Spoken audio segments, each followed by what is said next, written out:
ચાલો તો બાળકો આપણે ચેપ્ટર નંબર 2 પણ છેલ્લે પૂરું કર્યું છે અને આજથી આપણે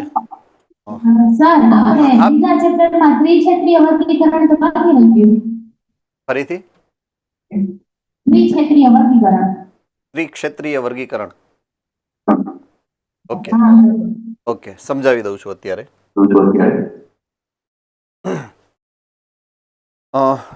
ચેપ્ટર નંબર 2 નું એક ટોપિક છે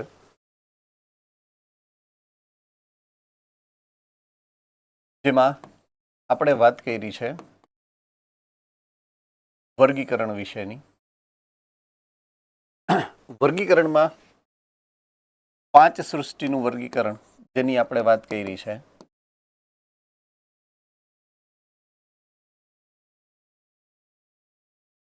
આ 5 સૃષ્ટિનું વર્ગીકરણ જેણે આપ્યું છે એ વૈજ્ઞાનિકનું નામ શું છે? કોને ખબર છે? Okay, Jamnagar centre. RH Whittaker. Okay, RH Whittaker. Right. Idar centre બેટા, આપણે 5 સૃષ્ટિના નામ તમે બોલશો પ્લીઝ.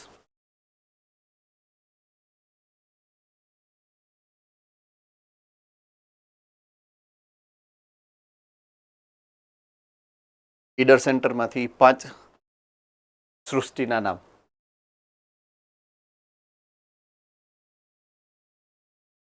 સૃષ્ટિ નંબર 1.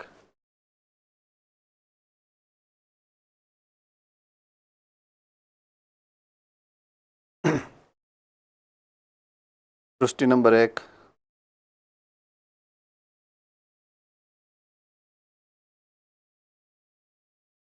ચાલો અન્ય ક્લાસમાંથી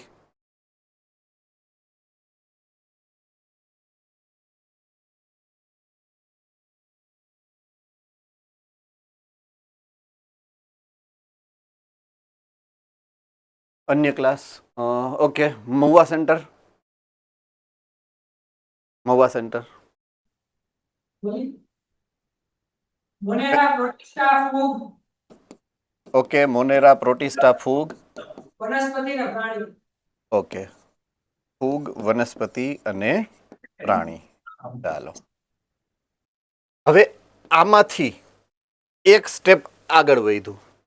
5 સૃષ્ટિમાંથી 6 સમૂહ બનાવ્યા અથવા તો 6 સૃષ્ટિનું વર્ગીકરણ પણ કહી શકાય. બરાબર છે?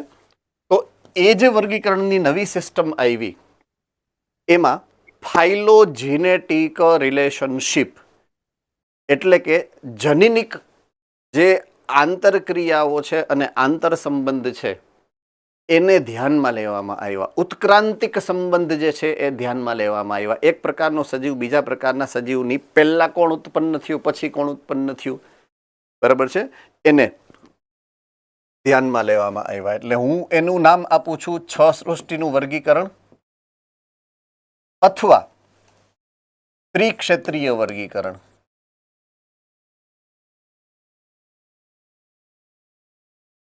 ત્રિક્ષેત્રીય વર્ગીકરણ. વૈજ્ઞાનિકનું નામ છે કાર્લ વુઝ, જેણે આ પ્રક્રિયા વર્ગીકરણની અથવા તો આ પદ્ધતિ વર્ગીકરણની જે રજૂ કરી છે. હવે એને મૂળભૂત રીતે આમાં એમનેમ રાખ્યું છે. મૂળ સ્ટ્રક્ચર એનું એ જ છે. 5 સૃષ્ટિના વર્ગીકરણમાં જ એને ફેરફાર કર્યો છે. શું ફેરફાર કર્યો છે? મોનેરાને એને 2 સમૂહમાં વિભાજિત કરી દીધા. મોનેરાના એને 2 સમૂહ બનાવ્યા, 2 ક્ષેત્રો બનાવ્યા. શું બનાવ્યું? 2 ક્ષેત્ર બનાવ્યા. કોના બનાવ્યા? મોનેરાના.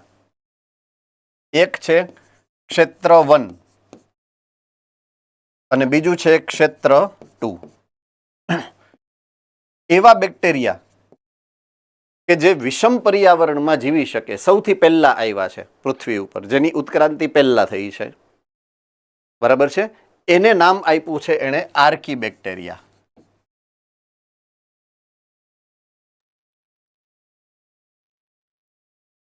એટલે આપણે મોનેરા સૃષ્ટિના વર્ગીકરણની અંદર આર્કી બેક્ટેરિયા અને યુ બેક્ટેરિયા જે ભણ્યા છીએ, હકીકતમાં આ સંકલ્પના કાર્લ વુઝ નામના વૈજ્ઞાનિકે રજૂ કરેલી છે, બરાબર છે.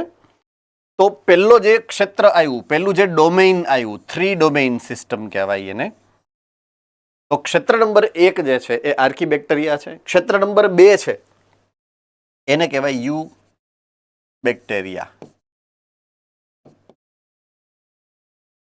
તો એ આધુનિક બેક્ટેરિયા છે, નવા બેક્ટેરિયા છે, જે ઉત્ક્રાંતિની રીતે થોડાક વધારે ઉત્ક્રાંતિ પામેલા છે. જૂના બેક્ટેરિયા આર્કીબેક્ટેરિયા, નવા બેક્ટેરિયા યુ બેક્ટેરિયા.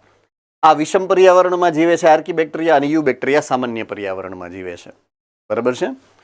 અને આ બધાયને ભેગા કરી, આ બધાય એટલે પ્રોટિસ્ટા, ફૂગ, વનસ્પતિ અને પ્રાણી, એના માટે એને ક્ષેત્ર નંબર 3 બનાવ્યું. એટલે આ ત્રિક્ષેત્રીય વર્ગીકરણ થયું.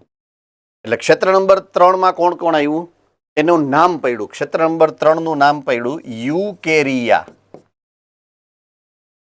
બરાબર છે. આર્કીબેક્ટેરિયા, યુબેક્ટેરિયા અને યુકેરિયા. યુકેરિયાના 4 સભ્યો તો છે જ આ, એટલે ઈ સેમ ટુ સેમ સભ્યો રહ્યા. એટલે આમ જોવા જઈએ તો આ 2 પછી આ 3 પ્રોટિસ્ટા, પછી 4 ફૂગ, પછી 5 વનસ્પતિ અને પછી 6 પ્રાણી.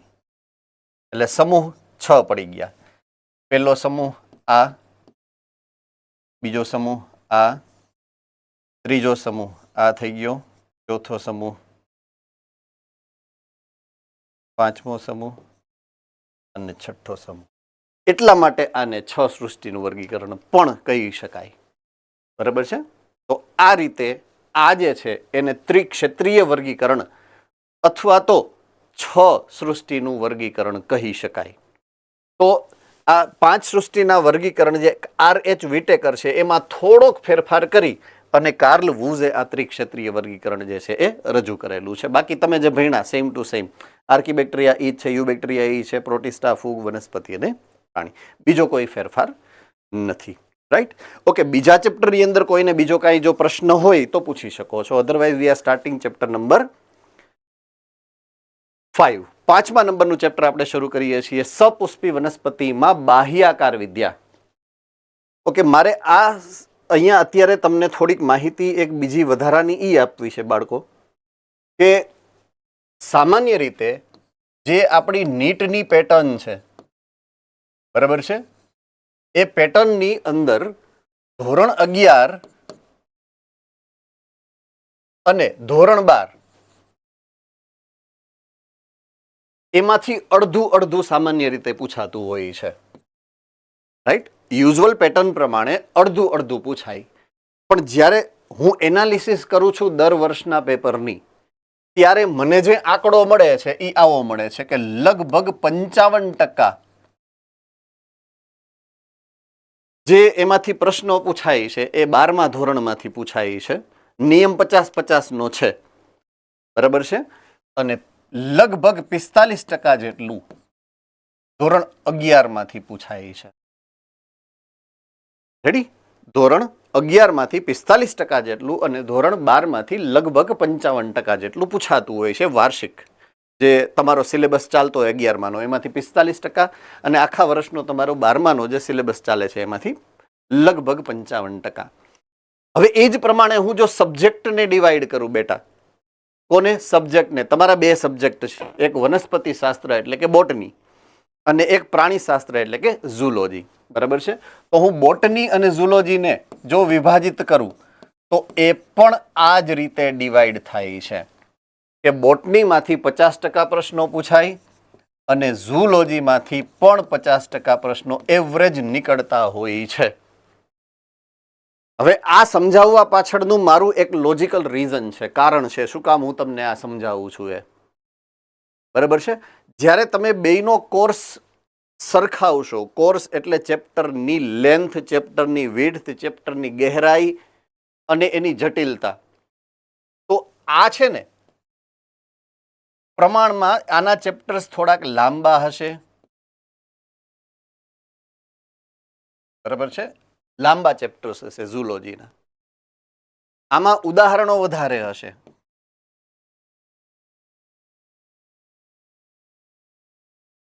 આમાં આંકડાઓ વધારે હશે.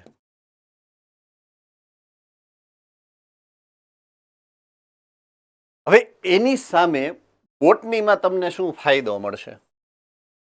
બરાબર છે, બોટની 50% છે, એમાં ફાયદો શું મળશે? એના ચેપ્ટર્સ પ્રમાણમાં ટૂંકા છે. હા, જૂના સિલેબસમાં આ ચેપ્ટર્સ બહુ લાંબા હતા. અત્યારે જે ડિવાઈડ થયો છે સિલેબસ, અડધો થયો છે, રિડ્યુસ થયો છે, એ મુજબ જેમાંથી સૌથી વધારે કપાણું છે કન્ટેન્ટ એ બોટની છે. એટલે તમને આ ફાયદો મળ્યો છે કે બોટનીના ચેપ્ટર્સ જે લાંબા હતા એ ટૂંકા થયા, નંબર ઓફ ચેપ્ટર્સ પણ ઘટાડી દીધા. આખા ચેપ્ટર નીકળી ગયા છે બોટનીના. ઝૂલોજીના ઓછા નીકળ્યા છે, બોટનીના વધારે નીકળ્યા છે ચેપ્ટર્સ. બરાબર છે. બીજું, આમાં ઉદાહરણો ઓછા છે અને આંકડા હાવ ઓછા છે.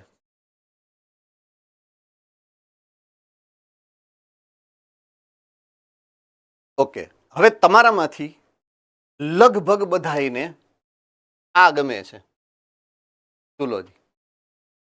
પ્રાણી વિશેની જે માહિતી આપણે વાંચતા હોય, સમજતા હોય, એ આપણને ગમશે. આ સબ્જેક્ટ છે ને આપણને ઓછો ગમતો હશે લગભગ બધાની. આ સામાન્ય પ્રશ્ન છે, તમારો એકનો પ્રશ્ન નથી. રેડી? તો બોટની જે છે હકીકતમાં તમને વધારે ફાયદો કરાવશે ઓછા સમયમાં, ઓછા કન્ટેન્ટમાં ફાયદો વધારે કરાવશે, હે ને? એટલે આમાં ધ્યાન તમારું કેન્દ્રિત થાય એ હેતુથી મેં આ સરખામણી તમારી સામે રજૂ કરેલી છે. અને બહુ જ સહેલું છે દોસ્તો. આઈ રિયલી એપ્રિશિએટિંગ કે જે લોકો આમ જેને કહેવાય ને કે સાવ સામાન્ય સિદ્ધાંતોને અનુલક્ષીને મહેનત કરે છે ને, ઓછી મહેનત કરશે, ધીમે ધીમે આદત પડશે, મહેનત વધશે.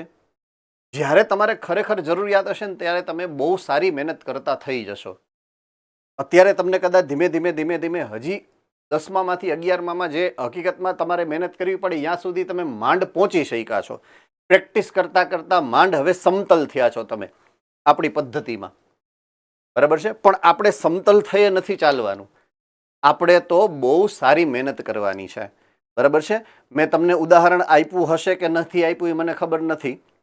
બરાબર છે? છતાં એક વખત કહી દઉં કે આપણે જુનાગઢ સેન્ટરમાંથી એક વિદ્યાર્થીને એમ્સમાં એડમિશન મળી ગયું છે, જીસીઆઈ સેન્ટર.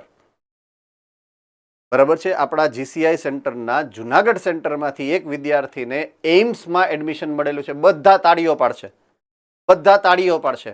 બરાબર છે? તો એમ્સમાં લેવું અઘરું નથી, મારો કહેવાનો મતલબ એ છે. તમે મહેનત કરશો તમને પણ મળશે. ખાલી મહેનત કરવાની છે, પ્લાનિંગ કરવાનું છે, ક્યાં વધારે મહેનત કરવાની છે, ક્યાં પ્રમાણમાં ઓછું ધ્યાન દેવાનું એ તમને ખબર પડવી જોઈએ. રાઈટ? એટલે પ્લાનિંગની મહેનત છે અને પ્લાનિંગનું જ પરિણામ છે હંમેશા. તો પ્લીઝ બી એટેન્ટિવ. સરસ મજાની મહેનત કરશું અને યોગ્ય પરિણામ દ્વારા સારામાં સારી કોલેજમાં એડમિશન લેશું. બરાબર છે? જ્યાં જ્યાં તમને જરૂરિયાત પડે છે અમારા સપોર્ટની, વી આર ધેર. તમારા સેન્ટર્સમાં સરસ મજાના ટીચર્સ છે, અમે અહીંયા છીએ તમારા માટે. બરાબર છે? અને બધા સાથે મળી અને કામ કરીએ. રાઈટ? એ જે વિદ્યાર્થી છે કે જેને એમ્સમાં મળેલું છે એ મારો જ વિદ્યાર્થી છે. મેં જ એને ધોરણ 11 અને ધોરણ 12 ઓફલાઈન ભણાવેલું છે. બરાબર છે? એનો અર્થ એ છે કે કયા ચેપ્ટર્સમાંથી કેટલા પ્રશ્નો આવી શકે, કયા પ્રકારના પ્રશ્નો આવી શકે, એનું પ્રોપર ગાઈડન્સ એને મળેલું જ હતું એ સમયે. એ જ પ્રમાણે એને મહેનત કરેલી છે. એટલે જ હું કહું છું કે તમારી પાસે બેસ્ટ છે જે છે એ. તમારું મોડ્યુલ બેસ્ટ છે, બધું જ તમારા મોડ્યુલની અંદર છે કે જે પેપરમાં હતું એમ. આપણે ખાલી મોડ્યુલને વાંચી અને યાદ રાખશું, પ્રોપરલી વાંચશું, પ્રોપરલી યાદ રાખશું અને સરસ મજાનું રિઝલ્ટ આવશું. બરાબર છે? તો ચાલો, બોટનીની વાત હું કરતો હતો અને બોટનીનું ચેપ્ટર હું શરૂ કરવાનો છું હવે. બરાબર છે? પ્યોર બોટની કે જેમાં વનસ્પતિ થશે ચારે બાજુ એમ. એટલે હવે આપણે વનસ્પતિ તરફ જઈએ છીએ. એટલે આપણા મગજમાં જે વનસ્પતિ તરફ ઝેર અને વેર છે એને કાઢી નાખશું. રાઈટ? પ્રોમિસ કરો જોઈએ, પ્રોમિસ કરો, પ્રોમિસ કરો. વનસ્પતિ સારી છે, તમને ઓછી મહેનતે સારું પરિણામ આપશે એવી સારી છે વનસ્પતિ. બરાબર છે. એટલે વનસ્પતિ વિશે બહુ સામાન્ય બાબતોની આપણે ચર્ચાથી શરૂઆત કરીએ કે પહેલા તો વનસ્પતિ નો દેહ કેવો છે, એની શારીરિક રચના કેવી છે, એનું શારીરિક આયોજન કેવું છે, દૈહિક બંધારણ કેવું છે. બરાબર છે.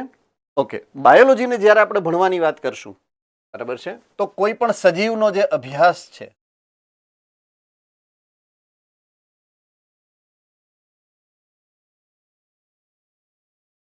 એના અલગ અલગ સ્તર છે. બરાબર છે. હવે આખા જૈવાવરણ સમગ્ર જેટલા સજીવો છે એ બધા જ સમાવી લઈએ એને જૈવાવરણ કહેવાય. બરાબર છે. જૈવાવરણનો ભાગ કોણ છે? તો કે નિવસન તંત્ર.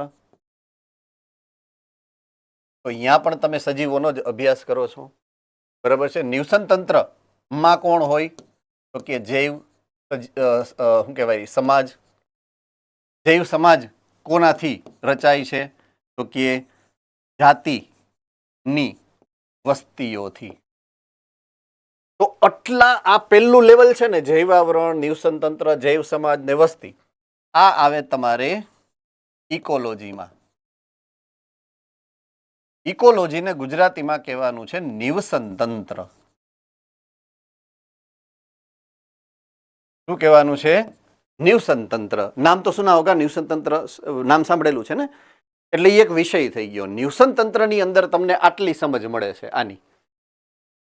હવે જાતિની વસ્તી, વસ્તીનો કોઈ એક સભ્ય ઉપાડું, બરાબર છે, એટલે વ્યક્તિગત સજીવ કહેવાય એને. તો વ્યક્તિગત સજીવનો અભ્યાસ તમે કેવી રીતના કરી શકો? કોઈ વ્યક્તિગત સજીવ છે તમારી સામે જે આ ઊભા છે, એનો અભ્યાસ તમે કઈ રીતે કરી શકો? તો એના માટે તમારે સૌથી પહેલા જરૂરિયાત પડે બાહ્યાકાર લક્ષણો, એટલે કે એનો અભ્યાસ. એને કહેવાય બાહ્યાકાર વિદ્યા. જો તમને સબ્જેક્ટના નામથી પરિચિત કરાવું છું, રાઈટ, બાહ્યાકાર વિદ્યા, એને અંગ્રેજીમાં આપણે કહેવાનું છે મોર્ફોલોજી. આને જેમ ઇકોલોજી કહેવાય એમ આને મોર્ફોલોજી કહેવાય. તમે ચેપ્ટર નંબર 7 ઘણા સેન્ટરમાં ચાલુ હશે ને ઘણા સેન્ટરમાં પતી ગયું હશે. બરાબર છે. પ્રાણીઓના જે બાહ્યાકાર લક્ષણો, તો બાહ્યાકાર શબ્દ ક્યાંથી આવ્યો? ઈ આ છે. તો કોઈ પણ સજીવનો અભ્યાસ તમારે વ્યક્તિગત સજીવનો અભ્યાસ કરવો છે તો એની એક પદ્ધતિ છે. એ પદ્ધતિનું નામ આ છે કે એના બાહ્ય લક્ષણોનો તમે અભ્યાસ કરો. હવે અંદર શું છે? સજીવના દેહની અંદર શું છે? તો એના માટે શબ્દ વાપર્યો છે અંતહસ્ત વિદ્યા. શું નામ છે? અંતહસ્થ વિદ્યા. અંતહસ્થ વિદ્યા એટલે અંગ્રેજીમાં કહેવાય એને એનેટમી. શું કહેવાય? એનેટમી. બરાબર છે. તો અહીંયા તમે શું શીખશો અંતહસ્થ વિદ્યામાં? દાખલા તરીકે તમે ચેપ્ટર નંબર 7 ભણ્યા છો. હું ચેપ્ટર નંબર 7 ની જ વાત કરું કે દાખલા તરીકે દેડકો છે, તો દેડકાને તમે ખોલીને અંદર જુઓ તો તમામ પ્રકારના તમને તંત્રો, પાચન તંત્ર, શ્વસન તંત્ર, પરિવહન તંત્ર એ ભણાવ્યું છે. અંગ તંત્રોની વાત કરી છે. તેની વાત કરી છે અંગ તંત્રોની. તો અંતહસ્થ વિદ્યામાં હકીકતમાં તમારે બે વસ્તુ શીખવાની હોય. અંતસ્થ વિદ્યા જ્યારે આવશે બે વસ્તુ શીખવાની હોય તમારે. બરાબર છે. ચાલો, એક વસ્તુ છે તમારા અંગ તંત્રોની રચના.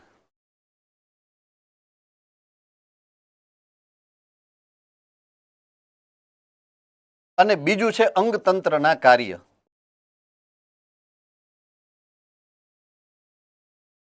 હવે અંગતંત્રો એટલે અંગ આવી ગયું, એમાં અંગતંત્રમાં મોઢું આવી ગયું, જીભડો આવી ગયો, જઠરે આવી ગયું, નાતરડું, એટલે અંગના કામ કહું કે અંગતંત્રના કામ કહું, એ બે એક જ થઈ ગયું મારા માટે. બરાબર છે. તો જ્યારે તમે સંરચનાની વાત કરો છો, સંરચના, બરાબર છે, કે કોઈ એક દાખલા તરીકે પાચન તંત્ર લ્યો તો પાચન તંત્રની શરૂઆત મુખ ગુહાથી થાય અને એ પૂર્ણ થાય મળદ્વારથી. તો આખી એક પાચન નળી બને. પછી પાચન કરવા માટે પાચક અંગો પણ છે, સહાયક પાચક ગ્રંથિઓ. યાદ આવી ગયું? રાઈટ. તો તંત્ર છે, તંત્રના ઘટકો છે. જુઓ, એક આમાં એવું છે, બાયોલોજી વિષય કેવો છે કે દરેક શબ્દનો એક અર્થ છે. દરેક શબ્દનો એક અર્થ છે. એક ઉદાહરણથી સમજાવું, પછી પાછો હું અહીંયા આવી જઈશ. દાખલા તરીકે તમે બહુ કોમનલી એક શબ્દ વાપરો છો, પાચન તંત્ર. બરાબર છે? આ બહુ સામાન્ય શબ્દથી ઉદાહરણ હું તમને સમજાવું. તો હું દાખલા તરીકે વાત કરું, આ તંત્ર શબ્દ મેં હું કામ વાપરો છે?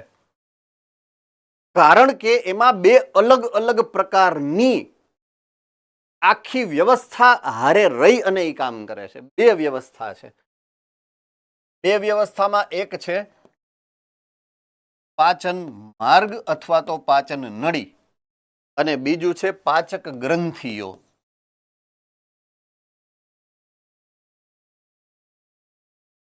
બીજું છે પાચક ગ્રંથિઓ. આ નળાકાર માર્ગ છે.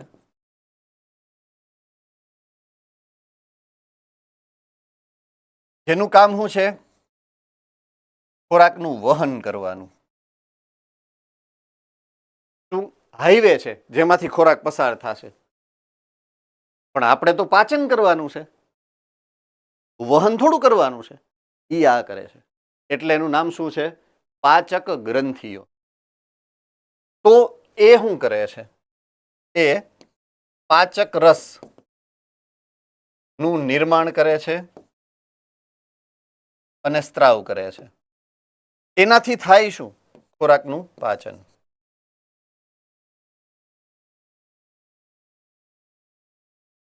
હકીકતમાં બે અલગ અલગ પ્રકારના ઘટક છે આ બંને. આ અલગ પ્રકારનું છે, આ અલગ પ્રકારનું છે. બે મળે ત્યારે તંત્ર બને. હવે ટેકનિકલી એક વાત કરું તમને, એક વાત સમજાવવાનો પ્રયત્ન કરું તમને. ટેકનિકલી બહુ ડીપ છે. ચેપ્ટર નંબર 4 ની અંદર જ્યારે તમે વર્ગીકરણ ભણ્યા છો, એની અંદર તમને સૌથી પ્રથમ અંગતંત્ર ક્યાં બન્યું છે ઈ ક્વેશ્ચનમાં ડાયલેમા છે. ડાયલેમા એટલે ઘણીવાર આપણને એવું લાગે કે આમાં છે અને ઘણીવાર એવું લાગે કે આમાં છે એમ. ઓકે, તો સૌથી પહેલું પેશી તંત્ર કેમાં બન્યું? પેશી સૌથી પહેલી કેમાં આવી? કોણ કહેશે? પેશી સૌથી પહેલા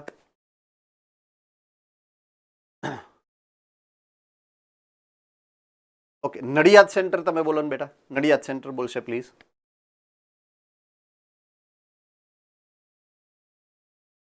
પૃથુકૃમિ સર. પૃથુકૃમિ. All right, good. ઓકે, હવે પૃથુકૃમિ અને કોષ્ઠાંત્રી, બરાબર છે? તો કોષ્ઠાંત્રી જે છે, કોષ્ઠાંત્રી એની લાક્ષણિકતા શું છે? કોણ કહેશે? કોષ્ઠાંત્રીની લાક્ષણિકતા. કોષ્ઠાંત્રીની લાક્ષણિકતા પેશીય આયોજન, કોષીય આયોજન, અંગ સ્તરીય આયોજન કે અંગતંત્ર સ્તરીય આયોજન? જીનિયસ સ્કૂલ જુનાગઢ, ચાલો. કોષ્ઠાંત્રી સમુદાય.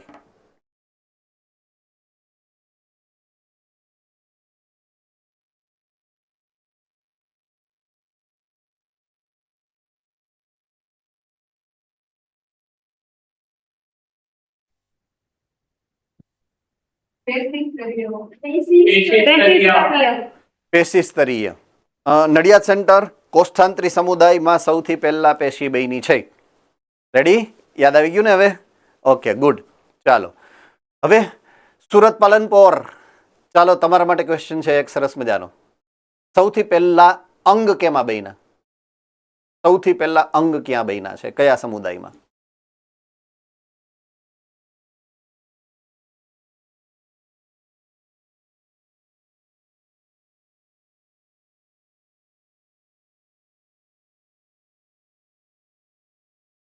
ઈડર સેન્ટર આના પછીનો ક્વેશ્ચન તમારો છે. ઈડર સેન્ટર આના પછીનો ક્વેશ્ચન તમારો છે. બેટા તમારો અવાજ નથી, અનમ્યુટ થઈ જાઓ. પેલા અનમ્યુટ થાવ. બેટા તમે અનમ્યુટ નથી, મ્યુટ છો.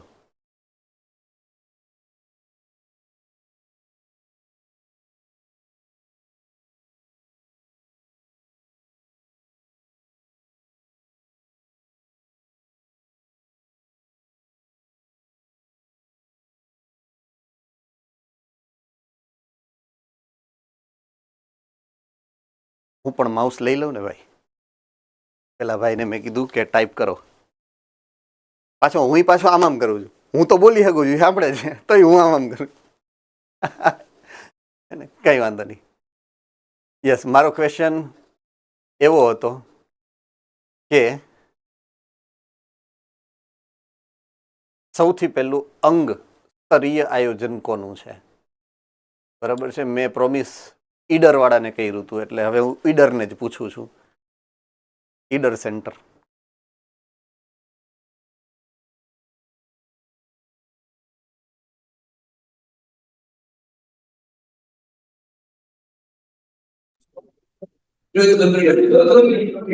પૃથુકૃમિ. ગુડ. ઓકે, હવે સૂત્રકૃમિમાં એવું લખેલું છે, સૂત્રકૃમિમાં કે સૌથી પ્રથમ અંગતંત્ર સ્તરીય આયોજન એમાં આવેલું છે. બરાબર છે. સૂત્રકૃમિ એમાં સૌથી પ્રથમ અંગતંત્ર સ્તરીય આયોજન છે. ચાલો, આ બધાને ખબર છે. ઓકે, હવે એક ડિફરન્સ સમજાવું છું તમને આને અનુલક્ષીને. આ જે મેં આપ્યું છે એને મારે એની આગળ લઈ જવું છે. એ તમે જે સમજ્યા છો ને એની સાથે કમ્પેર કરાવવું છે. સૌથી પહેલી વખત અંગતંત્ર બન્યું છે ભલે સૂત્રકૃમિમાં. પોઈન્ટ ટુ બી નોટેડ. સૂત્રકૃમિ કેવા છે? પરોપજીવી છે. હા કે ના? શું કામ પરોપજીવી છે? કોણ કહી શકશે? રાજકોટ ગુરુકુલ ફટાફટ. તે યજમાનમાંથી સીધા પોષક દ્રવ્યો મેળવે છે. એવું શું કામ કરવાની જરૂર છે? પ્રશ્ન ઈ જ છે. કારણ કે પાચન માટે તેની પાસે પ્રોપર સુવિકસિત નહીં હોય. યસ. નહીં હોય નહીં, નથી. આ છે, આ નથી. તંત્ર મળ્યું છે, પૂરું નહીં. ફોર એક્ઝામ્પલ, આપણામાંથી લગભગ બધાનો અનુભવ એવો છે કે પહેલી વખત આપણને સાયકલ લઈ દીધી હશે ને બાપાએ, ત્યારે આવડતી નહીં હોય. લગભગ મોટા ભાગે. એ સાયકલ જ્યારે નવી આવી હશે ત્યારે આપણે સૌથી પહેલી વાર બેઠા હશું, એટલે કોકે પાછળથી પકડી હોય, પછી ધીમે ધીમે ચલાવવા માટે આપણે પ્રેક્ટિસ કરવા માટે આપે, પછી ધીમે ધીમે અઠવાડિયે 10 દિવસ 15 દિવસ 25 દિવસ આપણે હલાવીએ, પછી કોન્ફિડન્સ આવે ને આવડી જાય. એટલે પહેલી વાર સાયકલ મળી છે સૂત્રકૃમિને, એને ચલાવતા આવડતી નથી. अब समझ में आ रही है बात? Thums up. અંગતંત્ર પહેલી વાર મળ્યું પણ આવડતું નથી, કારણ કે એની એક મર્યાદા છે, એની પાસે પાચક ગ્રંથિ નથી. તો પૂર્ણ વિકસિત પાચન તંત્ર સૌથી પહેલી વખત એના પછી ના નુપૂરક સમુદાય એવો છે કે જેની પાસે લગભગ બધા જ તંત્રો પૂરેપૂરા વિકસિત છે. આ સંદર્ભે તમારે આ યાદ રાખવાનો છે, આંતર સંબંધ. બરાબર છે. તો વિકાસની પ્રક્રિયામાં જેમ ઉત્ક્રાંતિ થઈ એમ એમ થોડા ઘણા સુધારા થતા ગયા છે. રાઈટ. હવે મેં આ શું કામ લીધું હશે તમારા ધ્યાનમાં? મારે શું કામ આ આયોજનની અત્યારે જરૂરિયાત પડી છે? બરાબર છે. તો મારે વનસ્પતિ સુધી પહોંચવું છે અને તમારા મગજમાં વનસ્પતિને પધરાવવી છે. પોઈન્ટ ટુ બી નોટેડ. તો મારે બેઝથી ચાલુ કરવું પડે, અને એવા બેઝથી ચાલુ કરવું પડે કે જે તમને આવડતો હોય. એટલે તમને ઓલા પ્રાણીના વર્ગીકરણનો બેઝ બહુ સરસ આવડે છે, એટલે મેં એનો સહારો લીધો છે એ સમજાવવા માટે.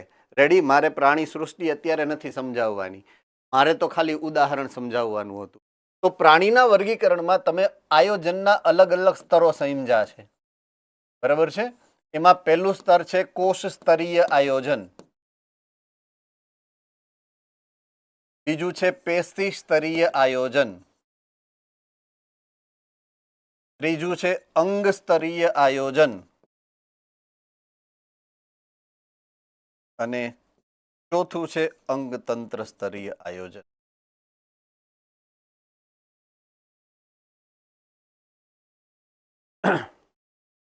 આ ચાર સમૂહમાં આયોજન પ્રાણીઓની અંદર તમને સમજાવવામાં આવ્યું છે.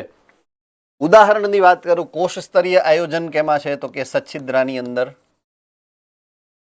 બરાબર છે. પેશી સ્તરીય આયોજન સચ્છિદ્રા પછી કોષ્ઠાંતરી છે, કંકત ધરા છે,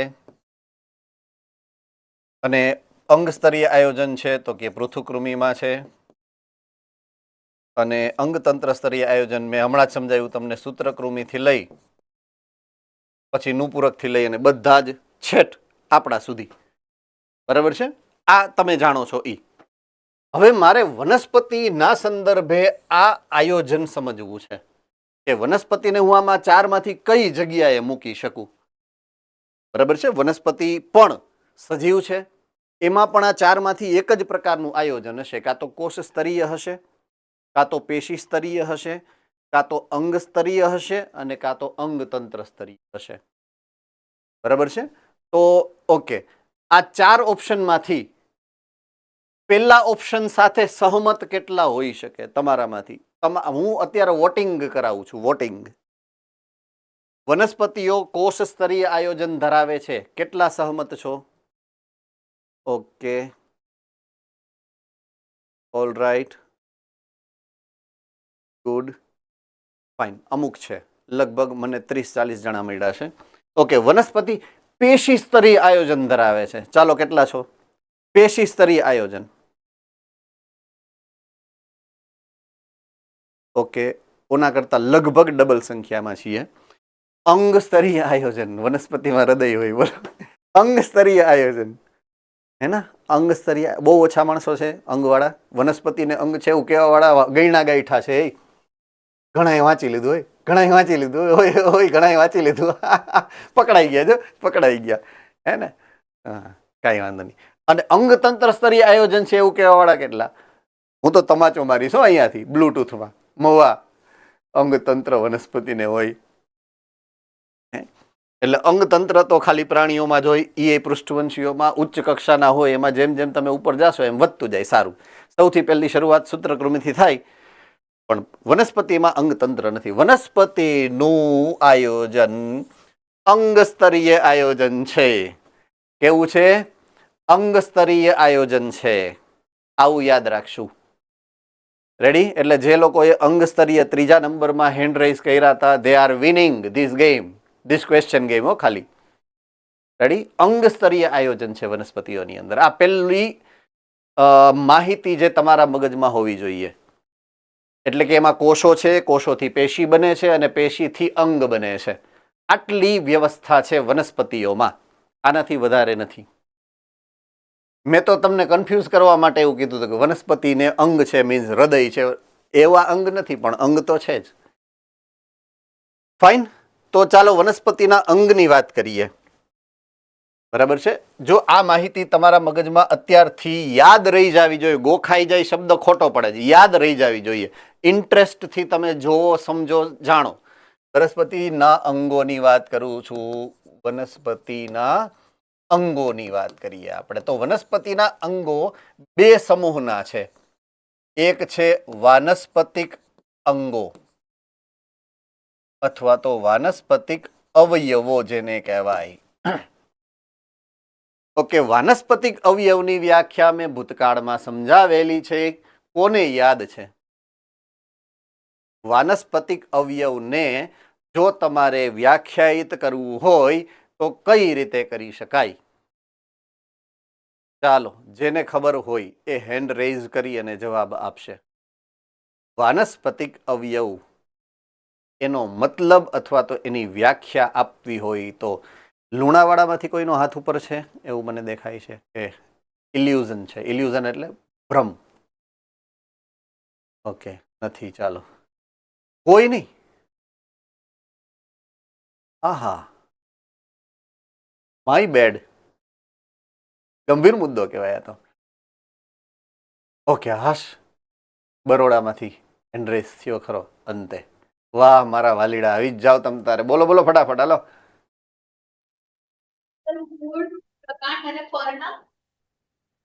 હું એમ કહું છું એની વ્યાખ્યા જોઈએ છે. વાનસ્પતિક અવયવો કોને કહેવાય એમ? એટલે કે વનસ્પતિ છે ને જેટલા ભાગમાં વિભાજિત છે ને 3 ભાગમાં વિભાજિત છે. મૂળ, પ્રકાંડ, પર્ણ. એને વનસ્પતિના અવયવ કહેવામાં આવે છે. ઓકે, ચાલો, ગુડ. સારું એક્સપ્લેનેશન છે. બરાબર છે? જ્યારે કોઈ પણ સજીવ, પોઈન્ટ ટુ બી નોટેડ, કોઈ પણ સજીવ જેનાથી બનેલો છે, એના મુખ્ય અવયવો કે જેનાથી એનો દેહ બનશે એને વાનસ્પતિક અવયવો કહેવાય. જો વનસ્પતિ હોય તો વાનસ્પતિક અને પ્રાણી હોય તો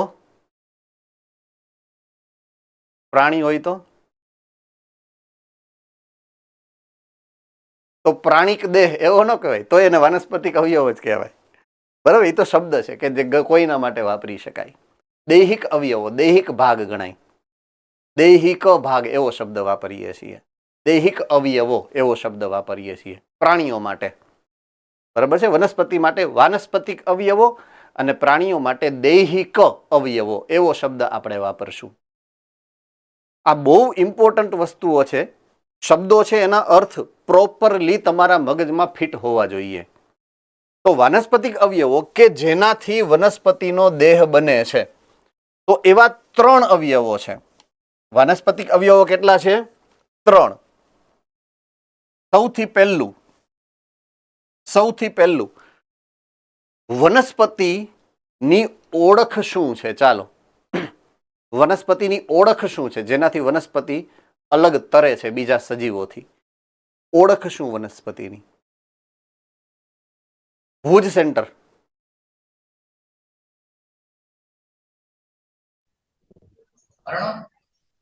પર્ણ. ક્રિયા.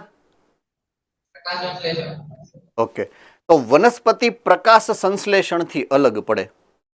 પોઈન્ટ ઈ છે, મારે સમજાવવું છે તમારે. વનસ્પતિ અલગ કઈ રીતે અન્ય સજીવોથી? તો કે પ્રકાશ સંશ્લેષણથી. પ્રકાશ સંશ્લેષણથી જ જો વનસ્પતિ અલગ પડતી હોય તો વનસ્પતિને બનાવવા વાળો મુખ્ય જે ભાગ છે ઈ થવો જોઈએ ને, પ્રકાશ સંશ્લેષી ભાગ. સમજાય છે હું કહેવા માંગુ છું એ વસ્તુ? તો દાખલા તરીકે હું વાત કરું કે વનસ્પતિ, તો વનસ્પતિના મૂળભૂત 3 અંગો છે જેને તમે જાણો છો. મૂળ, પ્રકાંડ ને પર્ણ. નાનપણથી ભણતા આવીએ છીએ, 6ઠા ધોરણથી આવે છે તમારે. મૂળ, પ્રકાંડ ને પર્ણ, એને એના વાનસ્પતિક અવયવો કહેવાય. પણ મારે તમને ઉત્ક્રાંતિની દ્રષ્ટિએ સમજાવવું છે. કઈ દ્રષ્ટિએ સમજાવવું છે? ઉત્ક્રાંતિની દ્રષ્ટિએ. હું છું હવે ચેપ્ટર નંબર 3 માં આવી ગયો હું. સૌથી પહેલો વનસ્પતિ સમૂહ જેનું નામ છે લીલ, એ છે એકાંગી વનસ્પતિઓ. એકાંગીનો મતલબ શું થાય? કોણ કહેશે? ચાલો ફટાફટ, એકાંગીનો મતલબ. જામનગર, ફટાફટ ચાલો. એક અંગ ધરાવતા. ઈ એક અંગ કયું હશે? ઈ એક અંગ કયું છે? સુકાય. સુકાય. સુકાયનું કામ શું છે? સુકાઈનું કામ શું છે? ચાલો ફટાફટ ફટાફટ ફટાફટ, જેને ખબર છે એ બોલવા માંડે.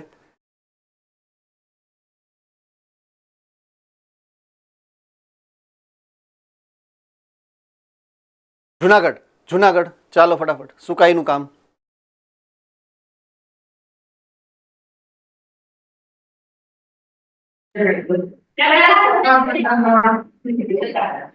પ્રકાશ સંશ્લેષણ. ગુડ. તો પહેલામાં પહેલું અવયવ કયું બન્યું? પ્રકાશ સંશ્લેષી અવયવ, જે આગળ જાતા બન્યું પર્ણ. એટલે સૌથી પહેલું વનસ્પતિનું અવયવ જે વનસ્પતિએ બનાવ્યું એનું નામ ભલે સુકાઈ છે. સુકાઈમાંથી જે ફિયોફાઇસી બન્યું ત્યારે પ્રપર્ણો બન્યા. યાદ આવ્યું? પ્રપર્ણો. તો પ્ર અને પર્ણ એટલે પર્ણનું પૂર્વ સ્વરૂપ એટલે પ્રપર્ણો થયા. સમજો, ક્રોનોલોજી સમજો તમે. બરાબર છે? ઈ પર્ણો જ હતા. સુકાઈ હતા ઈ પહેલા સૌથી પૂર્વ સ્વરૂપ છે પર્ણનું. એમાંથી પ્રપર્ણો બન્યા અને એમાંથી પર્ણો બન્યા. એટલે સૌથી પહેલા કોણ બન્યું 3 અંગમાંથી? તો કે પર્ણો બન્યા. ચાલો દ્વિઅંગી તરફ આવું છું હું. દ્વિઅંગી ચેપ્ટર નંબર 3. 2 અંગો છે એટલે દ્વિઅંગી. તો બીજું અંગ કયું બન્યું? કોણ કહી શકે? મોરબી વાળા બોલો બેનો ફટાફટ. ચાલો, ભાઈઓ પાછળ બેઠા હોય હાથ ઉપર કરતા નથી મોરબી વાળા, એટલે મારે બેન કેવું પડે. તો ભાઈઓને ખોટું નથી લાગતું ને ભાઈ? બોલવું હોય તો બોલજો. તમ તારે, તમને છૂટ છે.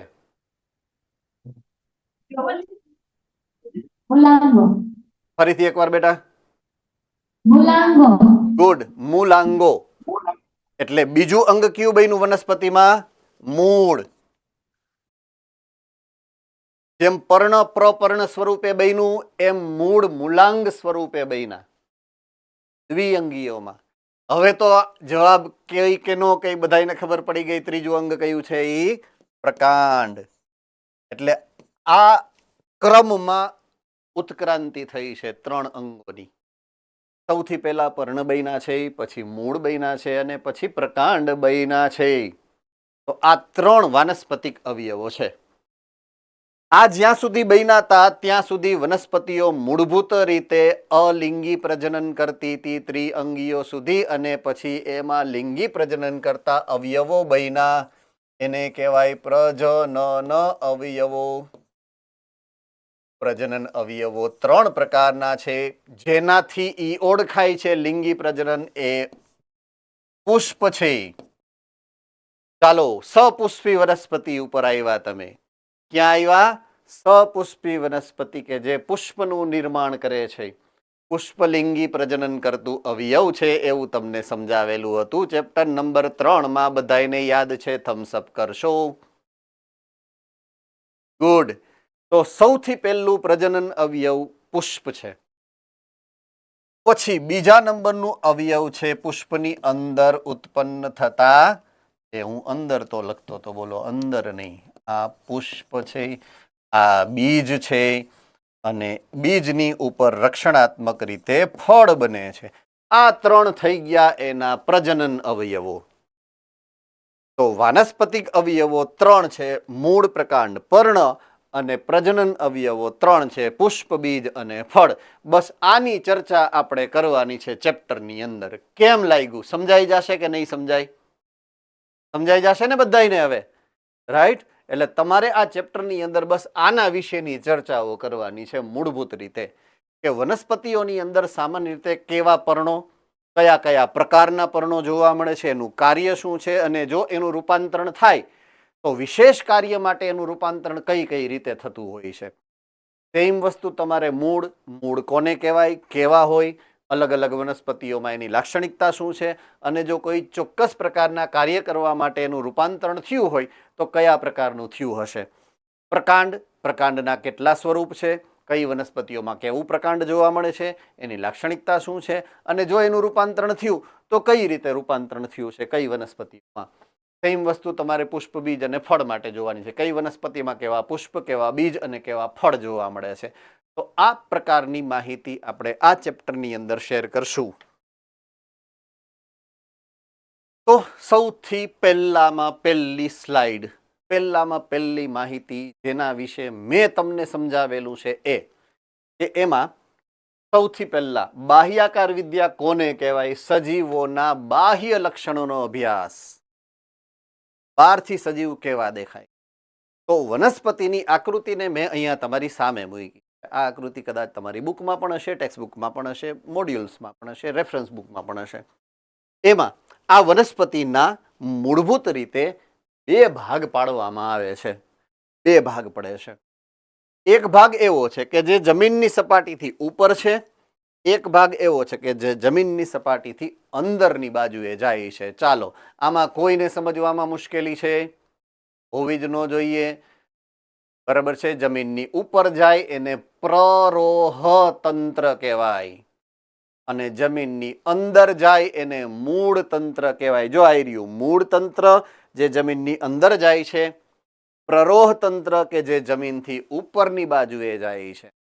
તો સપુષ્પી વનસ્પતિઓના મુખ્ય 2 ભાગ શરીરના પડી શકે. એક મૂળ તંત્ર અને એક પ્રરોહ તંત્ર. આ જે માહિતી છે એ મેં તમને હમણાં સમજાવી. એ આવૃત બીજધારી વનસ્પતિની રચના બાહ્યાકાર વિદ્યામાં ઘણી બધી વિવિધતા દર્શાવે છે. એમાં મૂળ, પ્રકાંડ, પર્ણ, પુષ્પ, ફળ વગેરે તમને જોવા મળશે. પણ આપણે તો બહુ સરસ રીતે આપણે વિભાજિત કરી અને સમજ્યા છીએ. ઓકે, ચાલો આમાં કોઈને કઈ મુશ્કેલી મેં જે સમજાવ્યું એમાં?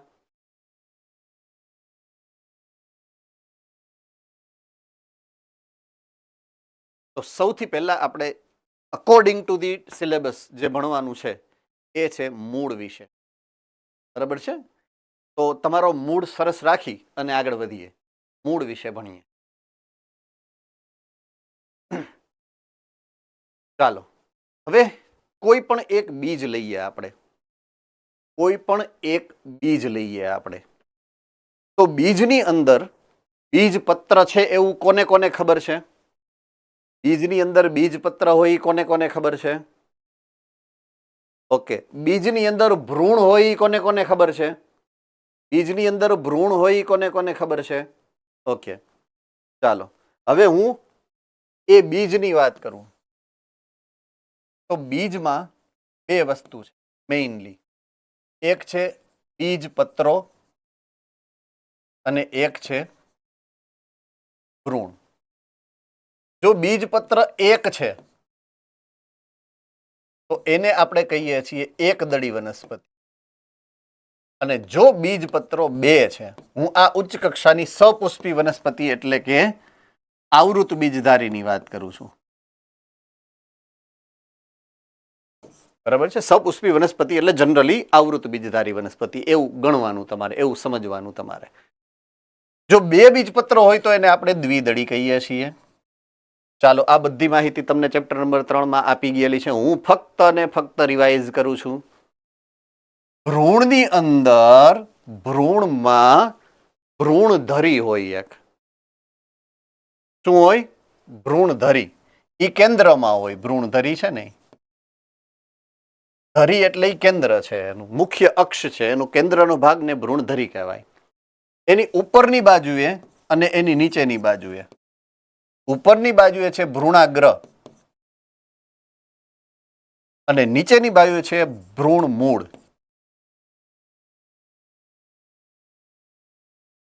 ચાલો આ માહિતી ખબર છે તમને કે મેં પહેલી વાર કીધી છે? ખબર છે? હેન્ડ રેઇઝ કરો જોઈએ. ખબર છે આ માહિતી વિશે? ઓકે, પહેલી વાર જાણ્યું એવા કેવા છો? કેટલા છો એવા કે જેને પહેલી વાર ખબર પડી કે આવું હોય એમ? ઓકે, કાંઈ વાંધો નહીં.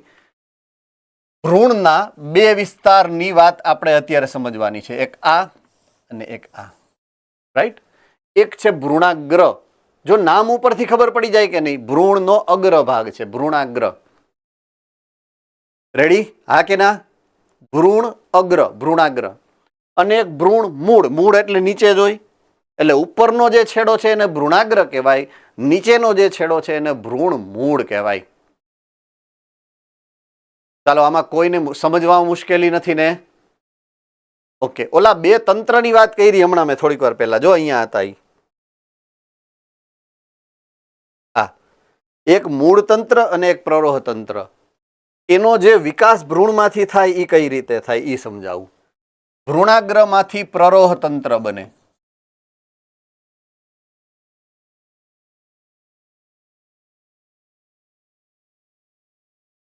ભ્રૂણાગ્રમાંથી પ્રરોહ તંત્ર બને. બરાબર છે? બીજનું અંકુરણ થયા પછી. અને ભ્રૂણ મૂળમાંથી મૂળ તંત્ર બને.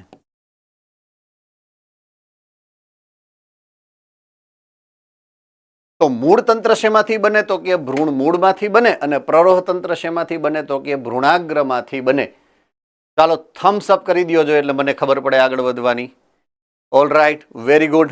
ચાલો હવે ફરીથી પાછો આવી ગયો હું મૂળ સ્લાઇડ ઉપર, જ્યાંથી મેં શરૂઆત કરી હતી સમજાવવાની. મૂળ જોજો હવે, વનસ્પતિમાં ભ્રૂણ મૂળ એટલે કે આદિ મૂળમાંથી પ્રલંબન, પ્રલંબન એટલે લાંબુ વિકાસ પામીને મૂળની રચના થાય.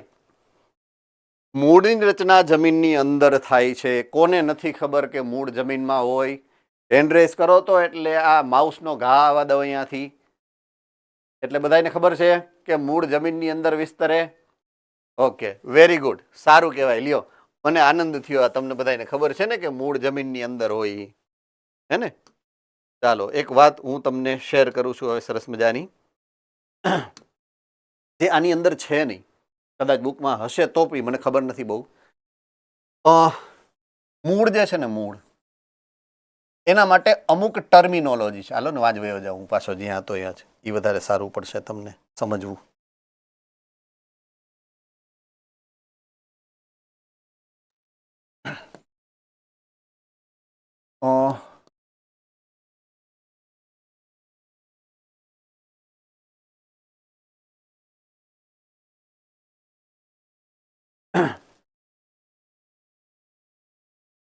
જલાનુવર્તી એટલે પાણી જ્યાં હોય ને એમ બાજુ જાય. મૂળની વૃદ્ધિ કઈ દિશામાં થાય? જે દિશામાં પાણી છે એ દિશામાં, જલાનુવર્તી.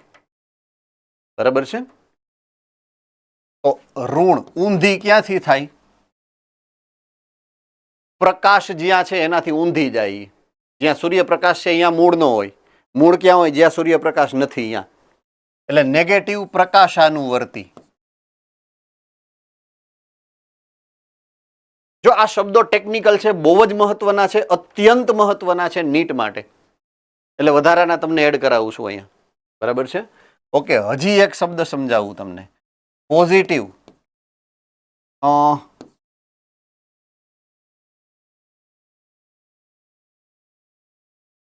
ભૂમિ એટલે જમીન, જમીનમાં ઘૂસે છે, બહાર નો નીકળે.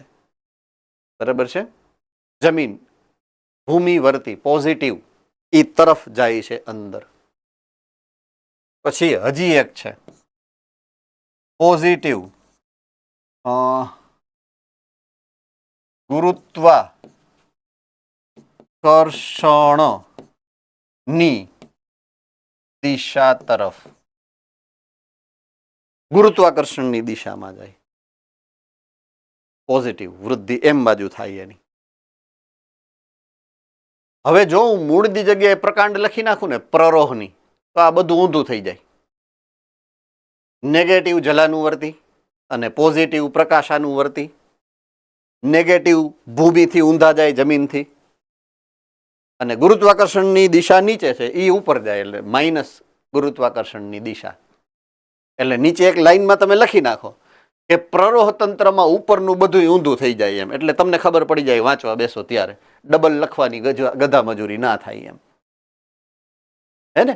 એટલે આ શબ્દો ટેકનિકલી બહુ મહત્વના છે, જે પ્રશ્નમાં તમને કન્ફ્યુઝ કરવા માટે એ લોકો યુઝ કરી શકે.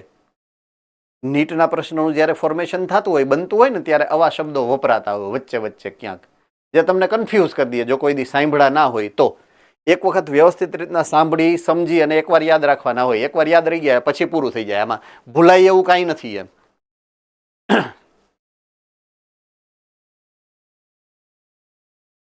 ચાલો, બધાએ સરસ રીતના નોંધ કરી લીધી છે. 4 જ શબ્દ છે એટલે લખાઈ ગયા હશે. બરાબર છે. ઓકે, હવે હું પાછો આવું છું અહીંયા. મૂળ તંત્ર 3 પ્રકારના હોય. અલગ અલગ પ્રકારની વનસ્પતિઓ છે, એમાં તમે એના મૂળને સરખાવો ને તો 3 પ્રકારના મૂળ તંત્ર અલગ અલગ સ્વરૂપના તમને જોવા મળે. એમાંથી પહેલું જે એનું સ્વરૂપ છે ને, એ છે સોટીમય મૂળ તંત્ર. કેવું છે? સોટીમય મૂળ તંત્ર. સોટીમય મૂળ તંત્ર પહેલું છે. બીજું છે તંતુમય મૂળ તંત્ર અને ત્રીજું છે અસ્થાનિક મૂળ તંત્ર. બરાબર છે.